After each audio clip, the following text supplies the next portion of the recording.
Hello again, I am Blunty. I really should be preparing for today's stream at the moment, but there is a video I want to make because I need to add my voice to a chorus of voices that are going off right now about yet another microtransaction issue. Are you tired of people whining about microtransactions yet?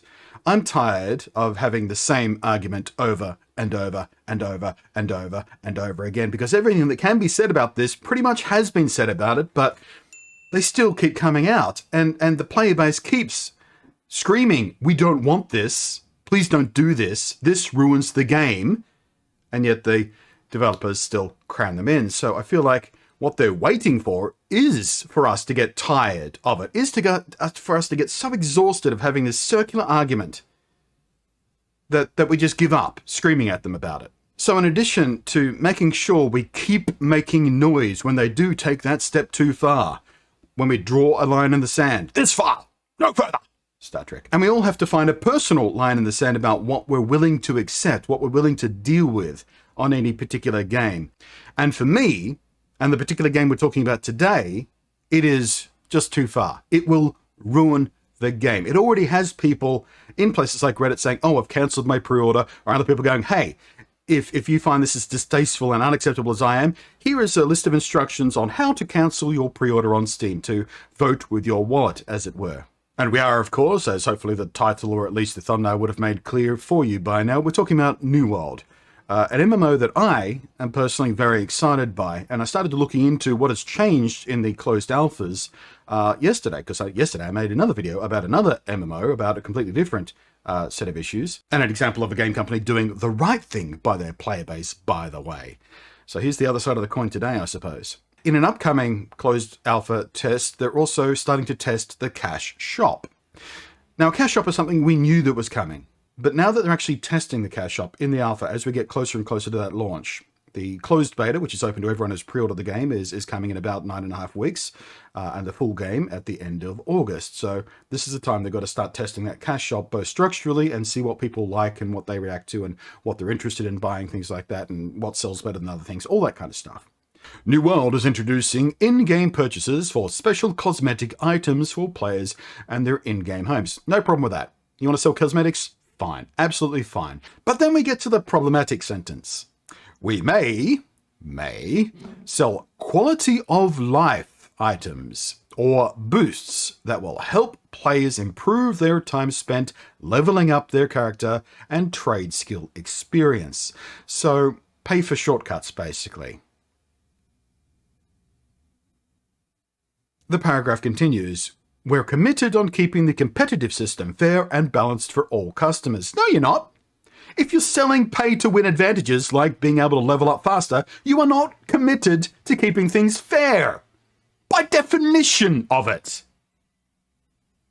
If you are giving advantage to people who have money to spend on advantage, that's not fair. It just isn't. And purchasers will not provide a competitive edge over another player who chooses not to purchase it. Yes, it will. Because there's PvP in the game. There are factions in the game. If you have one faction that just so happens to have more people paying for advantage, they're going to have more advantage. They're going to be a higher level, faster than the other guys. That is advantage. That is pay-to-win advantage. And there are significant things that players can have, benefits if their faction has control of certain territories and points. Because that's part of the PvP system. That's the reason you want people to engage in PvP, to gain control of these points, to gain those in-game advantages. But that's earned through the PvP experience, not paid for. If you pay for a living advantage, if you pay for, faster XP, if you pay for bringing up your skills faster so you can craft better things for your faction faster, that's unfair. There's no way it can't be.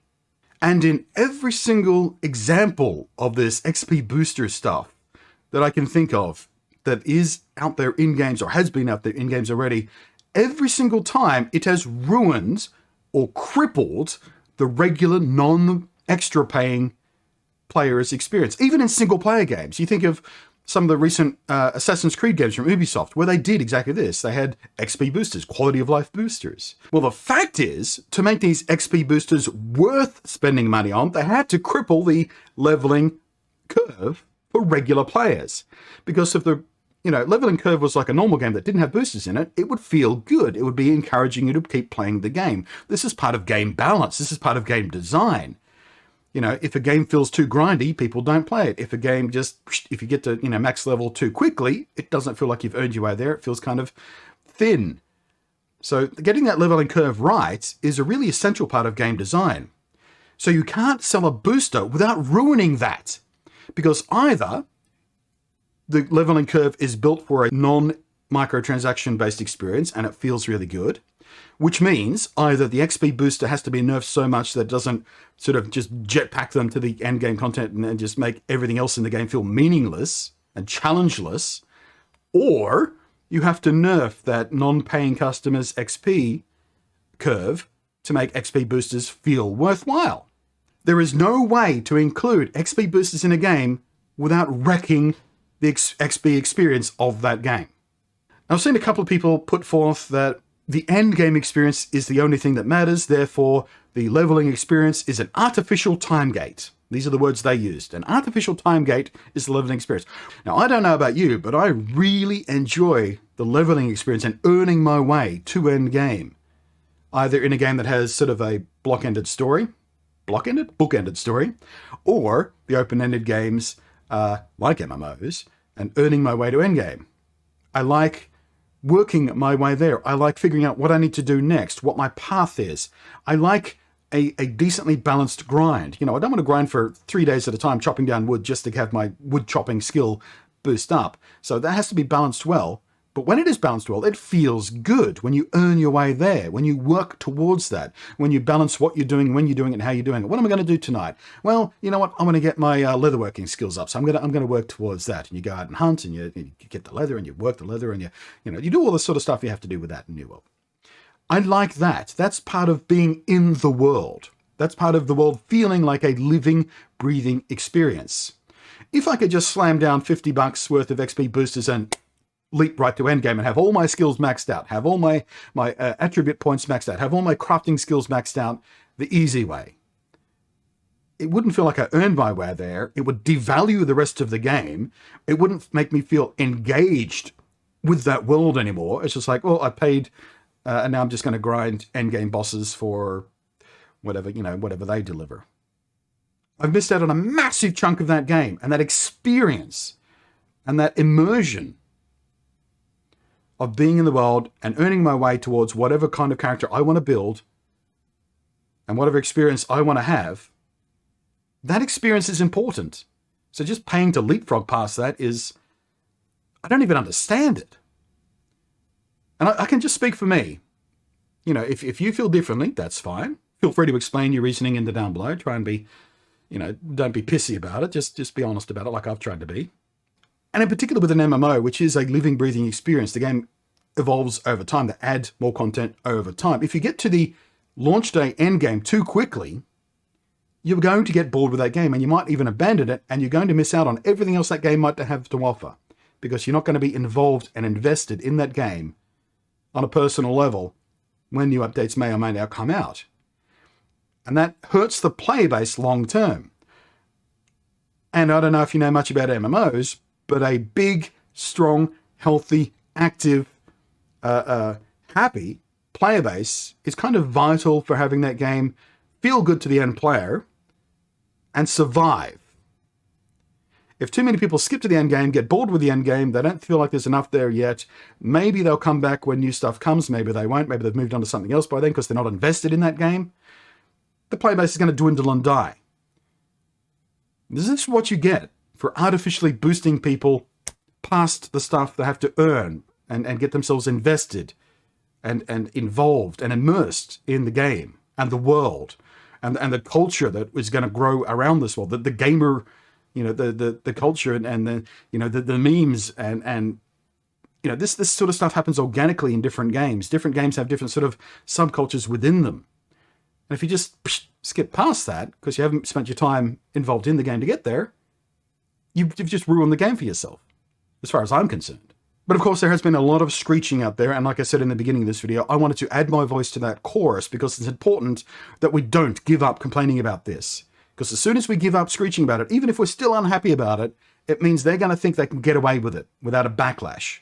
Backlash must happen, and must be loud, and it must be done in a sensible way. Not just telling the developers they should, you know, I hope your puppy gets cancer and that kind of horrible stuff that tends to go along with this sort of stuff when the player bases are angry as well. But proper discussion about why we don't want this, and why we're afraid of this, and why we think it's going to ruin our game experience.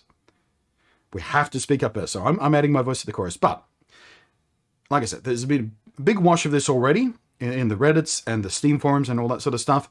So they have been forced to respond to this already. And this is something the New World devs are really good at. They do respond to the players. And the game, as it stands today, as far as I've seen it from patch notes and gameplay previews and things like that, they have really, really, really actively listened to what players have been saying about the game in the other alpha previews. And certainly the one I was in, a lot has changed. And it's changed based on what I heard other players talking about in-game, in the forums, on the Reddit, in the Steam, you know. They've listened. They've gone in the direction we wanted them to go in. They've fixed the stuff we wanted fixed. They've added the stuff we wanted added. So we're not afraid they're not going to listen to us. We're just afraid they're going to ignore us on this because there's money to be made and there might be pressure coming down from up above. The publishers versus the developers kind of issue here. Now let me read you their official statement, which they've posted in a couple of different places and worded slightly differently depending on where they've, who's responded to it. But this is kind of the official response. We are aware that there are concerns around the storefront testing currently in alpha. To be clear, at launch, all of the items in the shop will be focused on cosmetics. There will be no boosts of any type for sale at launch. We will share more on our vision for MTX soon. You'll notice a phrase they said twice in one sentence there. At launch. That's the weasel word. There's going to be no XP boosts at launch. Does this mean they're going to wait till the review period is over and then slam a bunch of horrible microtransaction stuff like other game publishers have been doing over the last couple of years? Activision, EA, looking at you. Are we going to have, a month, 6 weeks after launch, and then bam, all this the sleaziest of the sleazy microtransaction stuff suddenly starts flooding in? Are they just leaving themselves a loophole so that a year down the track, 18 months down the track, when there's a big expansion, a World of Warcraft style expansion, a whole new section of the game, a whole new chapter to the story, massive expansion. Are they just leaving the door open so people who join the game at that point can pay to catch up? Because that at launch thing could mean just that. And I'm okay with that to a certain extent, depending on how severe that catch-up process is. So yeah, it's important we make ourselves heard and continue to make ourselves heard on this, even if you've done what I've done today. I've added nothing new to the conversation. I've just reinforced stuff I've said before, reinforced stuff other people have said ad nauseum.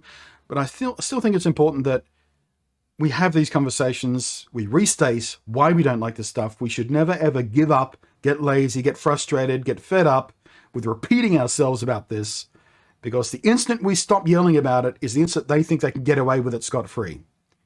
And it's going to ruin our games. Anyway, I've waffled for long enough. Far longer than I intended to, as a matter of fact. Now I've got even less time to prepare for my stream. Thank you for watching. I am Blunty, and I will catch you later. Might have to edit this video, put it out after the stream instead of before the stream like I planned. Thanks to the patrons, as of course, always.